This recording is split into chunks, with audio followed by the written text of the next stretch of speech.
사도행전 13장 13절 말씀부터 23절 말씀을 함께 보십니다.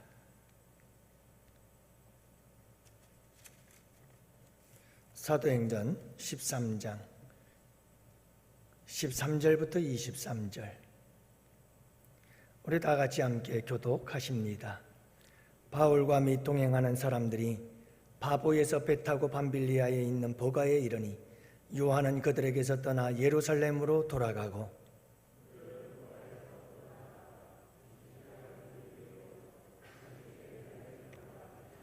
율법과 선지자의 글을 읽은 후에 회당장들이 사람을 보내어 물어 이르되 형제들아, 만일 백성을 구원할 말이 있거든 말하라 하니,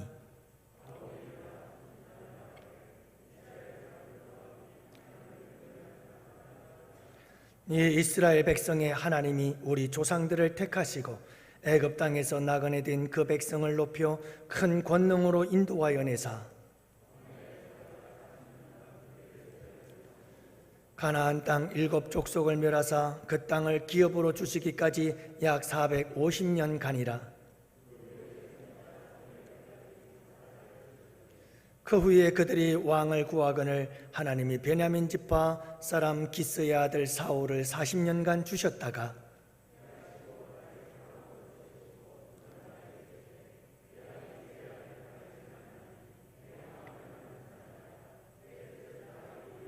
함께 보십니다.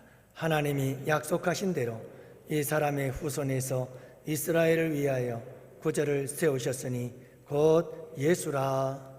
아멘. 할렐루야. 이제 2021년도 마지막 달을 이번 주에 맞이하게 되네요.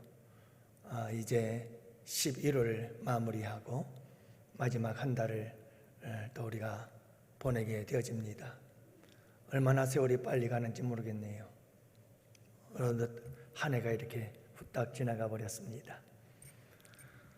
여러분, 마지막에 한 달도 여러분들 알차게 잘 보내시고 또 한 해를 잘 마무리하시고 또 그렇게 또 새해를 준비하는 아름다운 시간들로 만들어 가시기를 바라요.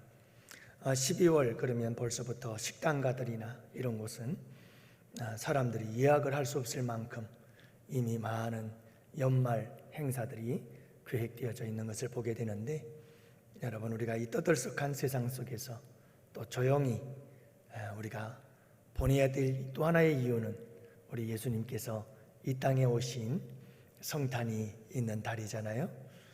여러분, 우리 예수님께서 이 땅에 우리를 구원하기 위해서 오신 예수님, 그 예수님에 대해서 묵상하고 또 그 주님을 기다리는 오시옵소서 예수님, 이런 마음을 가지고 그분을 맞이하고 환영하는 그런 마음으로 또 이 12월 한 달을 보냈으면 참 좋겠습니다. 여러분, 예배를 드릴 때 우리는 예배의 중요성들이 나름대로 예배의 여러 가지 순서들 가운데 있을 수 있습니다만은, 그러나 여러분, 모든 예배에 소중하지 않은 순서는 하나도 없습니다. 그래서 우리가 찬양하는 것도 예배죠. 찬양 속에 우리 주님께서 놀라운 역사를 행하시는 줄을 믿으시기 바랍니다. 바울과 실라가 빌립보 감옥에서 한밤중에 찬송을 부를 때에 옥문이 열리는 귀한 역사가 일어나게 되는 줄로 믿어요. 여러분들, 늘 찬송도 하나님 앞에 거룩한 예배요. 특히 여러분, 주일날 저녁은 찬미의 제사를 드리는 시간 아니에요?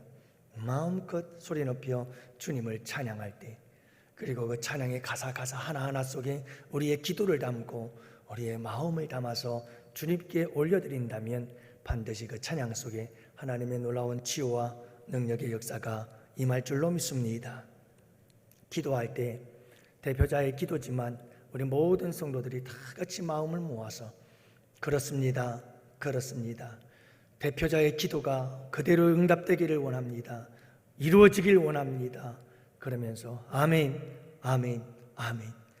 여러분, 대표 기도는 한 사람이 하지만 그러나 우리 모든 참여한 성도들이 한 마음 한 뜻이 되어 아멘으로 기도 올려드리는 이런 아름다운 기도 시간에 또한 놀라운 역사가 임할 줄로 믿습니다. 여러분 모든 순서가 그렇습니다. 설교 시간도 하나님의 말씀을 경청하며 주님 말씀하옵소서 주의 종이 듣겠나이다. 이런 고백을 가지고 귀 기울여서 하나님 말씀 하나하나에 여러분 우리가 귀를 기울이고 아멘으로 화답하며 말씀을 들을 때 또 말씀 가운데서도 하나님의 치유와 회복의 역사들은 일어나게 될 줄로 믿습니다. 그러니 여러분 무엇 하나 소홀히 여길 게 어디 있겠어요?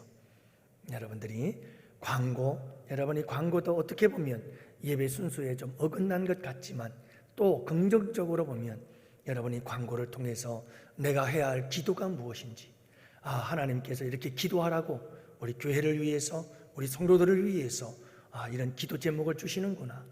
여러분 이 또한 우리에게 소중한 시간 중에 하나일 줄로 압니다. 여러분들이 이렇게 예배 시간 하나하나를 순서를 소홀히 여기지 마시고 여러분 적극적으로 아주 열심히 예배를 참석해서 시간마다 은혜 받는 여러분들이 되시기를 주님의 이름으로 축복합니다.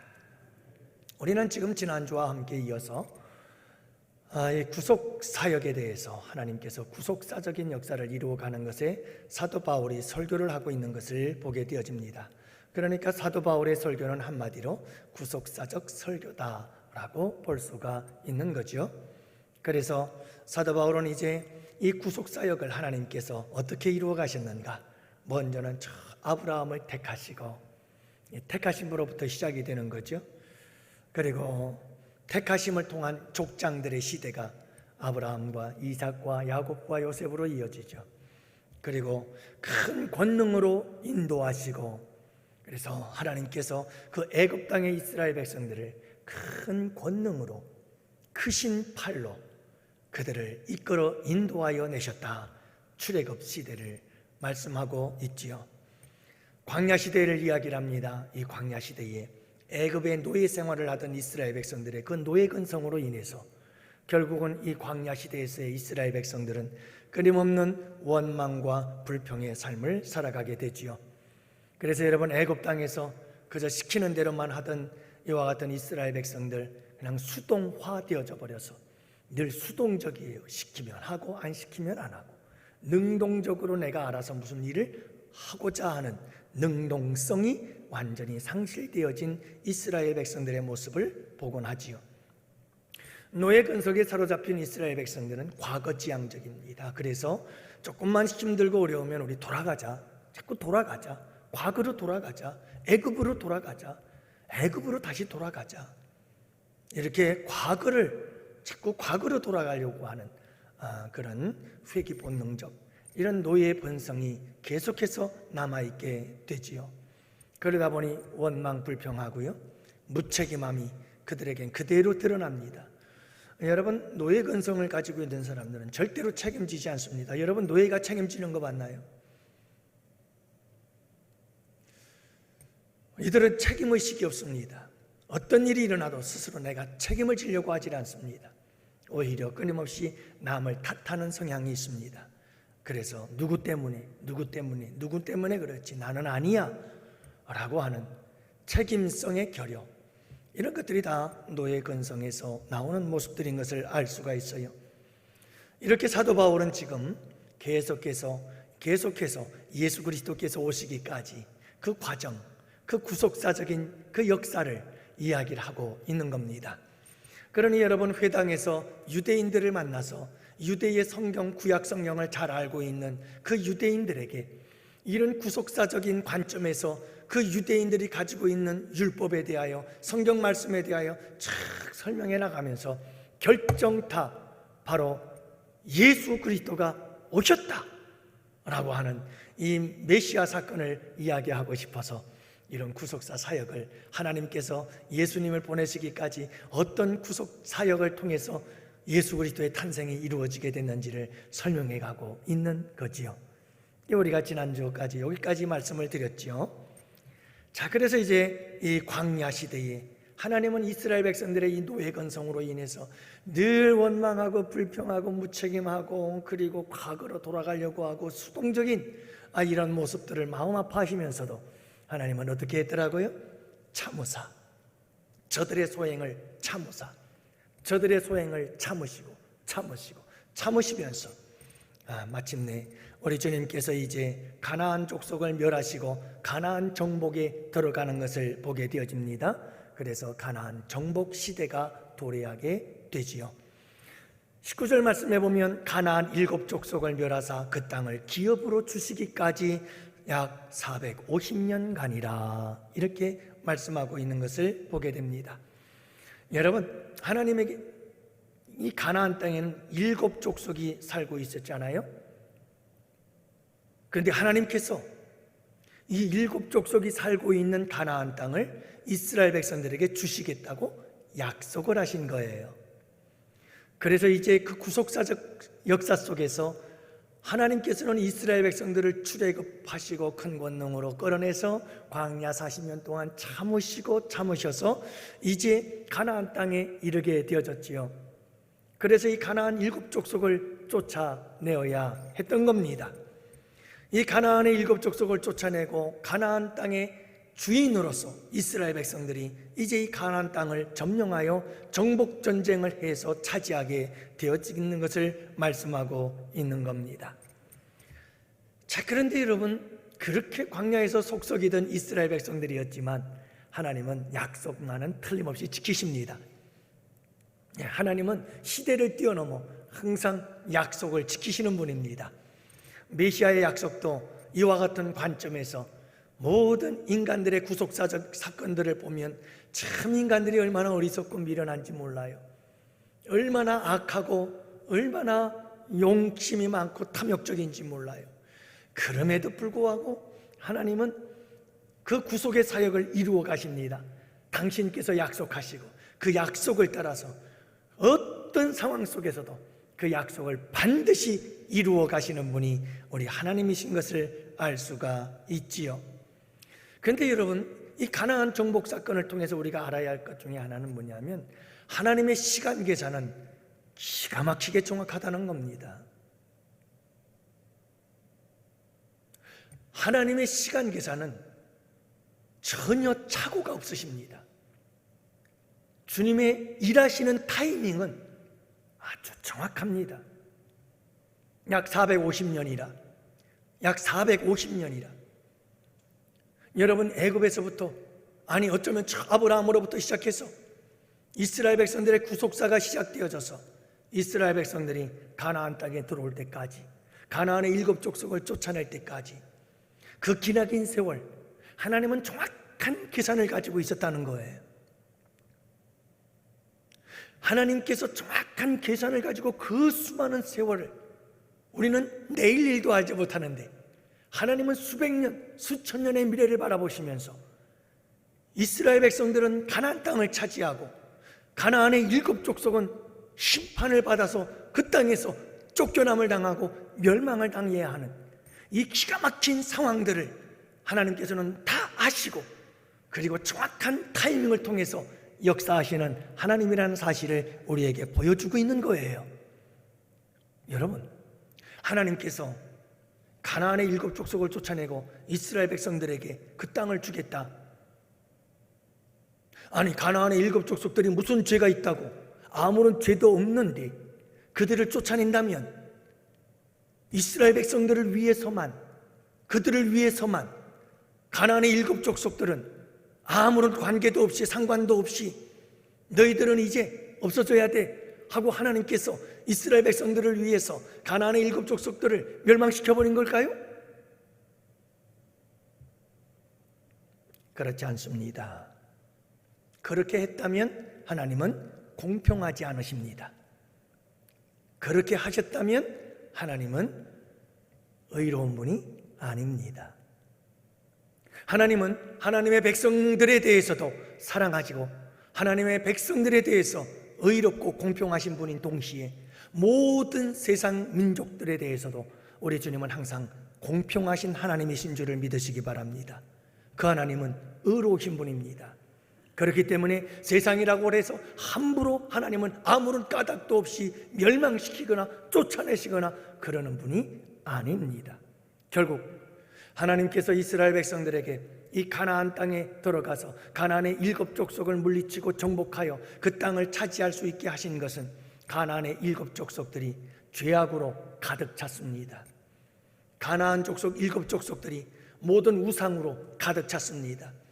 여러분들은 참 내 입에서 꺼내기도조차 부끄러운 이와 같은 악한 일들이 이 가나안의 7 족속들에게 자행되고 있었습니다. 바알과 아세라 신을 섬기며 말할 수 없는 타락이 이 가나안 땅에 가득했습니다.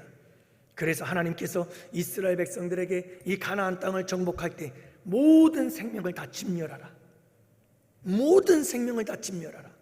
그 이유는 그 땅이 얼마나 더럽혀졌는지, 그 땅이 얼마나 악한지, 그 땅의 모든 백성들과 민족들의 생각이 얼마나 추하고 더러운지, 그들이 섬기는 모든 우상은 성적 타락의 온상이 얼마나 악한지 몰라요.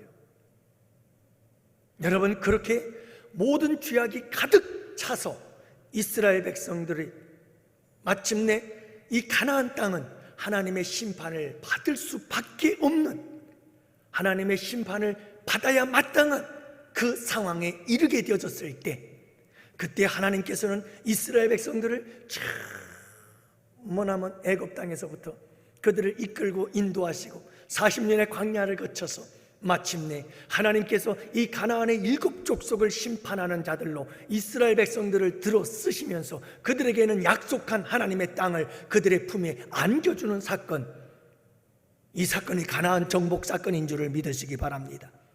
그러니 여러분, 하나님의 계획이 얼마나 철저한, 하나님의 이 계산이 얼마나 정확한지 모릅니다. 가나안의 7 족속들은 심판받아야 할 때가 꽉 찬 겁니다. 그리고 이스라엘 백성들에게는 하나님께서 약속한 그 약속이 성취되어질 때가 이르게 된 겁니다.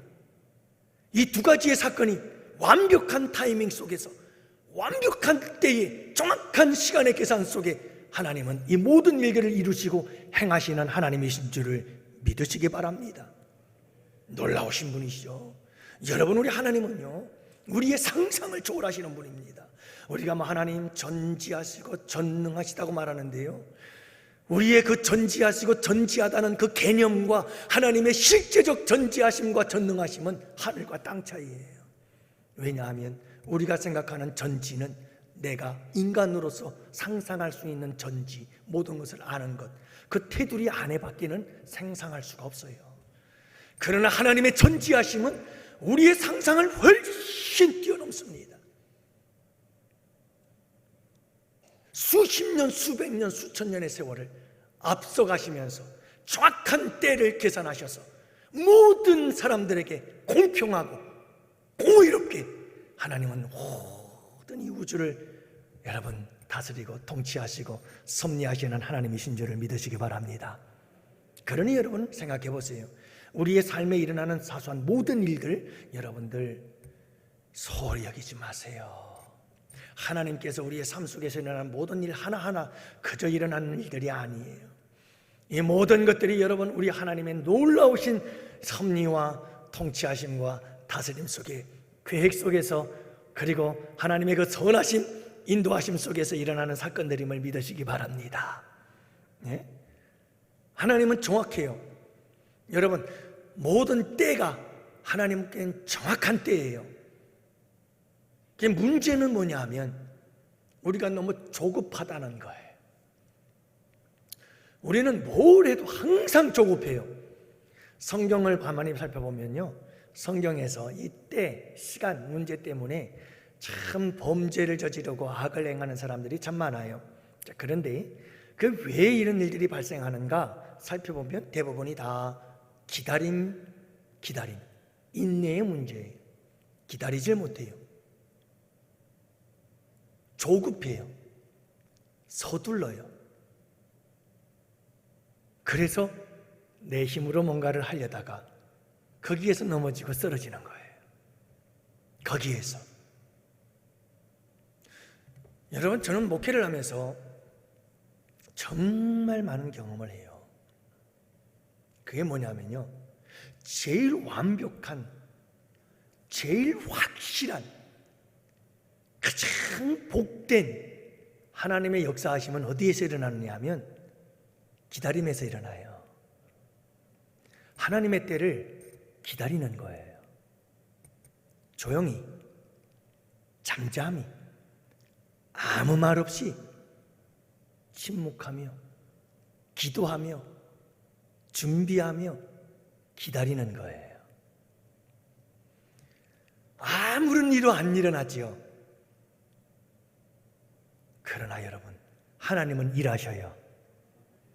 그리고 하나님의 때가 되면요, 확실하게 하나님이 하셔요. 하나님이 하셔요. 그 하나님이 하실 때가 가장 정확한 때요, 가장 확실한 때요, 가장 복된 때인 거예요. 이게 하루 이틀에 되는 일은 아니더군요. 여러분, 여리고성을 점령할 때도 여러분 하루를 돌고 이틀을 돌고 그것도 침묵하며 돌고 또 돌고 또 돌고 기다리는 거예요. 하나님의 때가 있어요. 하나님의 때가. 여러분, 오늘도 우리가 함께 살펴보겠지만 사울왕을 보세요. 블레셋이 쳐들어왔어요. 블레셋이 쳐들어와서 이제 전쟁에 나가려면 제사를 드리고 나가야 되는데, 여러분, 이게 블레셋이 막 쳐들어오니까 백성들이 막 흩어지는 거예요. 큰일 났어요. 사무엘이 오기로 했는데 사무엘이 와서 빨리 제사를 드려줘야, 그래야 이 사울이 군대를 이끌고 나가서 싸울 텐데 사무엘은 오지 않죠. 블레셋은 쳐들어오고 있지요. 백성들은 흩어지고 있지요. 이 위급한 상황 속에 도저히 견딜 수가 없어서 사울 왕이 월권을 행합니다. 제사장만이 드릴 수 있는 제사를 자기가 드리고 말아요. 이게 또 웬일입니까? 참 인생이란 그래요. 사울 왕이 제사를 딱 드리고 끝나자마자 누가 나타나요? 그렇게 기다리고 안 오던 사무엘이 나타나요. 조금만 더 기다렸으면 될걸. 조금만 더 기다렸으면 될걸.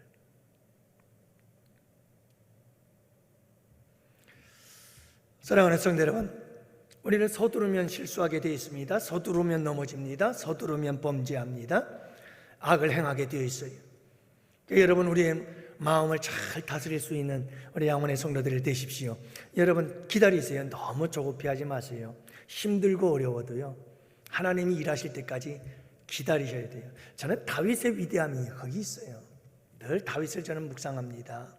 다윗이요, 여러분 13년 동안의 광야 생활, 얼마나 그 광야 생활이 힘들었겠어요. 여러분, 쫓기는 삶, 참 도망자의 삶, 늘 불안하고 광야에서 추위와 더위와 싸우면서 얼마나 힘든 삶이었을까요? 그것도 하루 이틀도 아니요, 한 달, 두 달도 아니고 1, 2년도 아니고 13년 동안을 그래야 됐어요. 그러니 여러분, 그 광야 생활 빨리 끝내고 싶지 않았겠어요? 근데 기회들이 찾아와요. 그냥 동굴 속에 캄캄한 곳에 숨어 있는데 사울 왕이 그 동굴 속으로 찾아 들어와요. 그러니까 다윗의 군대 장관들, 보좌관들이 다윗을 칼로 그냥 저 사울 왕을 딱 죽여버리면 끝나는 겁니다. 도망 생활 안 해도 됩니다. 도피 생활 안 해도 됩니다. 이제 다윗, 당신이 왕이 되는 겁니다. 여기서 끝내버리죠. 여기서 끝내버립시다. 여기서 끝내버립시다. 여러분, 이런 기회가 계속 찾아와요. 다윗은 어떻게 하는 줄 아십니까? 절대로 자기가 자기 방법으로 자기의 때에 자기가 일하지 않습니다. 절대로 자기가 일하지 않습니다. 그러면서 그는 끝까지 기다립니다. 하나님의 완벽한 때를 기다리는 거예요. 하나님의 계산에서 하나님께서 정하신 그 때를 끝까지 기다려요. 끝까지 기다려요. 때가 되면 하나님께서 그 다윗을 왕위에 오르게 하시는 역사를 이루신 줄을 믿으시기 바랍니다. 하나님의 때가 가장 완벽한 때예요. 여러분들 너무 조급하거나 서두르지 마시고요, 인내를 배우세요. 하나님은 살아계시고요, 내가 좀 힘들고 어려워요. 이 기다림이라는 게 왜 사람들이 못하느냐 하면 이게 힘들어서 못하는 거예요. 기다린다는 것보다 힘든 게 없어요. 보통 힘든 게 아니거든요. 그냥 빨리 뭘 하고 싶어가지고. 더구나 이 성질 급한 사람들은요, 이게 참는 것보다 힘든 게 이 세상에 없어요.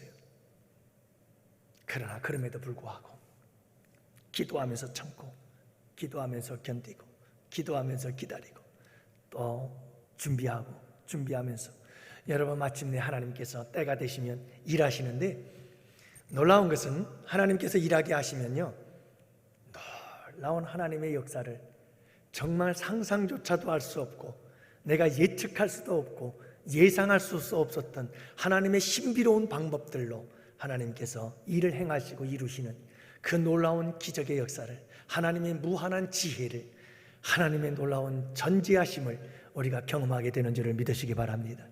주님을 찬양하지 않을 수가 없어요. 주님의 이름을 높여드리지 않을 수가 없어요. 그 일하심은 신묘막측해요. 도저히 우리가 알 수가 없어요. 그런 일은 수도 없어요. 수도 없어요. 내 생각을 가지고 목회를 하면서 이렇게 하면 될 것 같고 저렇게 하면 될 것 같고 막 머리를 굴려가지고 막 하지요? 웬걸요. 여러분, 하나님이 막으면 아무것도 안 돼요. 아무것도 안 돼요. 사람의 힘만으로 될 수 있는 게 없어요. 여러분, 중요한 것은요, 하나님은 상상도 못했던 방법으로, 생각지도 못했던 사람들을 통해서 하나님의 놀라운 방법으로, 지혜로 일하시는 우리 하나님, 그분께 여러분, 그분께서 일하시도록 맡기시고 그분의 타이밍, 그분의 시간에 그분이 이루시도록 여러분들이 그분에게 내어드릴 수 있는 인내하는 하나님의 자녀들이 꼭 되시기를 축복합니다. 자, 이제 여러분 가나안 땅을 정복했어요. 가나안 땅을 정복하고 그 다음에 나아갑니다. 사도 바울이 그 다음 시대를 소개를 합니다. 하나님의 구속사역이 쭉 흘러가는 그 상황들을 설명을 하는데, 이제 이 가나안 땅을 정복하고 이 가나안 땅을 차지하게 된 이스라엘 백성들에게 새로운 시대가 도래합니다. 그 시대가 사사시대입니다. 왜 사사시대인가? 왕도 없어요. 특별한 지도자가 없어요. 그래서 이 사사시대는 가장 이스라엘의 역사 속에 혼란스러운 시대였어요. 특별한 지도자가 없는 거예요. 광야에서는 강력한 리더십을 가졌던 모세가 있었고, 모세의 뒤를 이어서 가나안 정복 시대에는 여호수아가 있었는데, 가나안 정복하고 땅을 분배하고 나서 여호수아가 죽었어요. 강력한 리더십을 가지고 있었던 지도자들이 다 떠난 거예요. 그리고 각 지파대로 땅을 분배받아서 이제 각 지파대로 살아가고 있는, 누군가 분명한 지도자가 없는, 그래서 이 사사시대는 굉장히 혼란스러운 시대였죠. 여러분, 이 사사시대에, 그래서 사사시대의 정신이 있었습니다. 이스라엘 백성들의 사사시대의 정신, 그때 그 당시에 이스라엘 백성들은 어떤 생각들을 가지고 살았는가? 여러분, 이렇게 성경은 기록합니다. 사사기 17장 6절, 그때에 이스라엘에 왕이 없으므로 사람마다 자기 소견에 옳은 대로 행하였더라. 여러분, 왕이 없어요. 지도자가 없는 거예요. 리더가 없는 거예요. 그러다 보니까 모든 이스라엘 백성들이 자기 소견에 옳은 대로 행하였더라. 다 자기가 왕이야. 한 사람 한 사람이 다 왕인 거예요.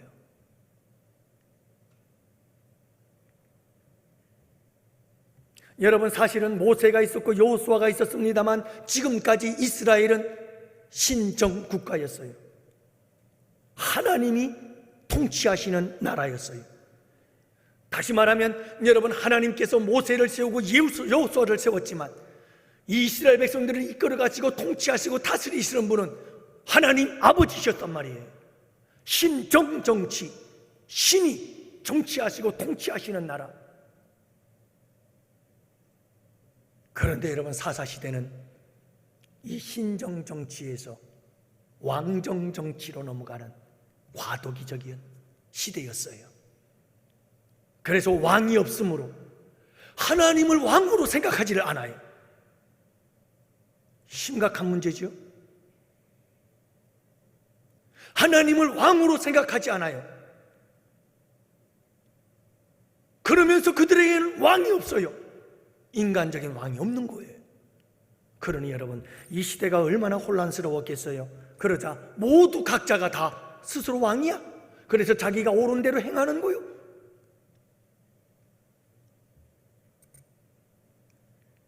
여러분, 하나님께서 왕이십니다. 진정한 왕은, 영원한 왕은 우리 하나님이신 줄을 믿으시기 바랍니다. 인간의 왕, 그 이전에 우리 주님은 하나님이 왕이십니다.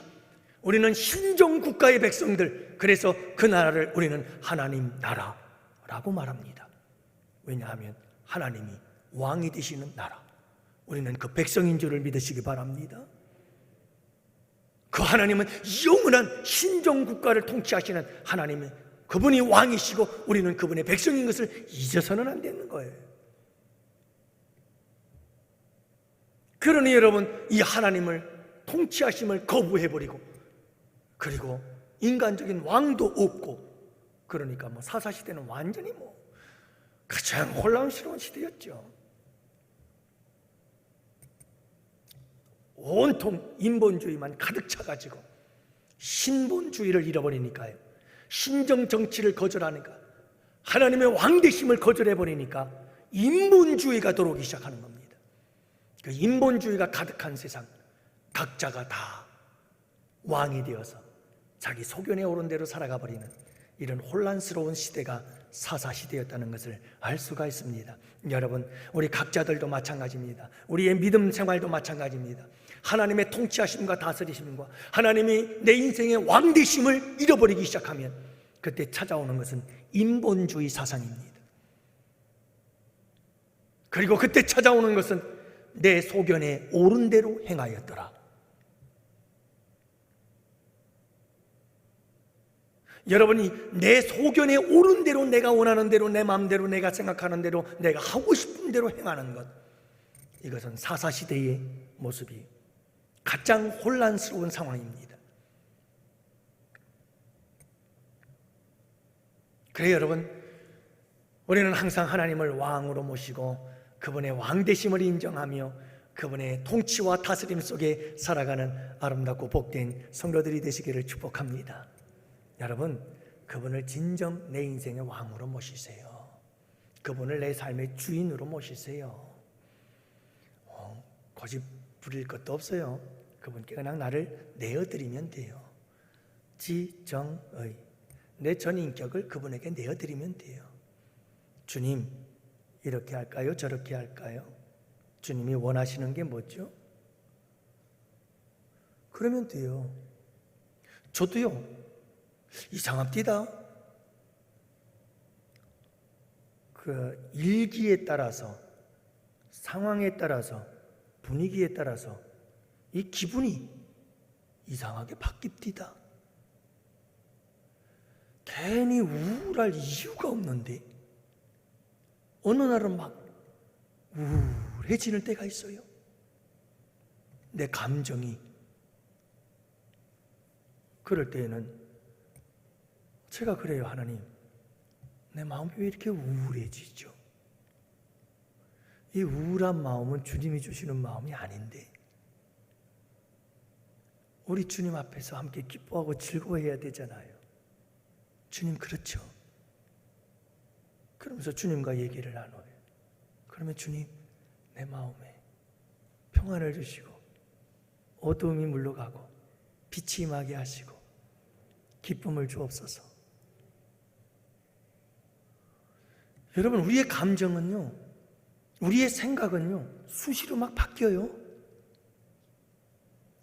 여러분, 그분에게 모든 것을 자꾸 내어드리고 맡기세요. 그분이 원하시는 대로 살아가시면 큰 축복이 되는 줄을 믿으시기 바랍니다. 그래 여러분, 이 사사시대에 또 하나의 특징이 있었습니다. 여기까지만 합시다. 여러분, 이 사사시대에 영적인 패턴이 있었습니다. 혼란스러운 시대를 살아가는 이 사사시대의 이스라엘 백성들의 영적 삶의 패턴이 있었습니다. 하나의 사이클을 이루게 되었는데요, 그 패턴이 뭐였느냐 하면, 자 여러분, 이스라엘 백성들이 죄를 지어요. 자기 소견에 옳은 대로 행하니까 죄를 지을 수밖에 없죠. 죄를 지으면 하나님께서 이스라엘 백성들에게 주변 국가들을 통해서 침략을 하게 해요. 그래가지고 이스라엘 백성들을 괴롭혀요. 그러면 이스라엘 백성들이 가시가 찔리고 옆구리가 찔려 아프고 괴로우니까 하나님 앞에 살려달라고 잘못했다고 빌어요. 회개를 하는 거예요. 그러면 그때 하나님께서 누구를 보내주시느냐? 사사를 보내줘요. 그러면 이 사사가 나타나서 침략한 주변의 국가들을 단칼에 물리치죠. 그러면 또 이스라엘 백성들이 할렐루야 하고 좋아해요. 그러나 절대로 40년을 못 넘겨요. 그리고 또다시 범죄해요. 그렇게 범죄를 하고 범죄하면 또 주변 국가에서 침략을 하고 쳐들어와서 이스라엘 백성들을 괴롭히고 힘들고 어려운 일 당하고 고난 당하면 그러면 잘못했다고 살려달라고 빌어요. 그러면 하나님이 또 사사를 보내요. 그래서 사사기에는 어떤 분들은 19명의 사사다. 그러니까 19번 동안 계속해서 사사를 보내고 사사 보내서 구원해주면 감사합니다 하다가는 또다시 죄짓고 나서 또 그냥 주변에 어려움이 생기고 문제가 생기고 그 인생에 고통이 생기면 살려달라고 그러면 또 하나님이 사사를 보내고 사사를 보내가지고 살려주면 조금 있다가 또 죄짓고. 어때요 여러분? 누구 이야기인 것 같아요?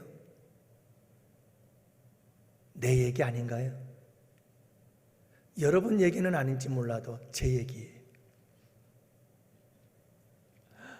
여러분 우리 그렇게 살아가요. 그러나 예수 그리스도 안에 있는 자들은 여러분 기억하시기 바랍니다. 이와 같은 사이클이 이런 패턴이 영적 패턴들이 계속해서 반복되지만 여러분 꼭 기억하세요.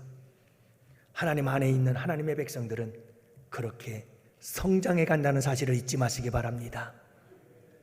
놀라운 성장이. 여러분 그래서 아브라함이 말씀드렸잖아요. 우리 금요일날마다 창세기를 하면서 말씀을 나눴잖아요. 아브라함이 처음부터 믿음이 좋았던 게 아니에요.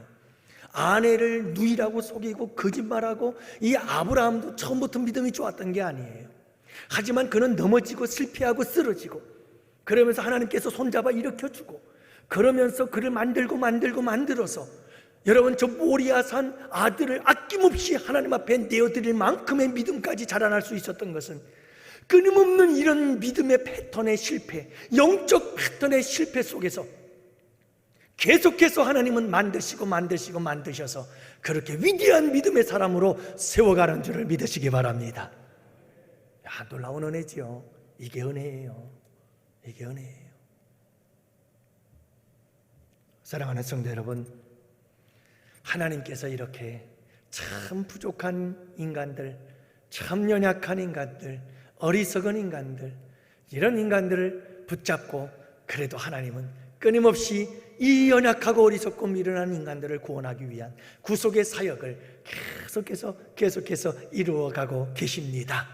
우리 주님 다시 오실 재림의 이 놀라운 구속의 완성을 위해서 주님은 오늘도 여러분 우리를 통해서 비록 부족하지만 사사시대나 우리의 모습이나 똑같지만 그럼에도 불구하고 우리를 통해서 주님은 놀라운 구속의 역사의 완성, 예수 그리스도의 재림이 그때까지 하나님께서 하고자 하시는 모든 일들을 그래도 우리를 통해서 일하신다 이 말이에요. 할렐루야. 여러분들 부족하지만 우리가 열심을 다한다면 다음 주에는 또 마음이 아파한 다윗을 통해서 일하시는 하나님을 만나게 되는데 여러분 우리가 하나님께서 우리를 통해서도 큰 일을 이루시며 구속의 완성의 역사를 이루어 나가시는 하나님, 그분을 위해서 우리 부족하고 연약하고 어리석고 미련하지만 열심을 다해서 나아갈 때에 우리들을 주님께서 크게 사용해 주시고 써 주실 줄로 믿습니다. 이 한 주도 승리하는 양원의 성도들이 되시기를 축복합니다. 기도하십니다.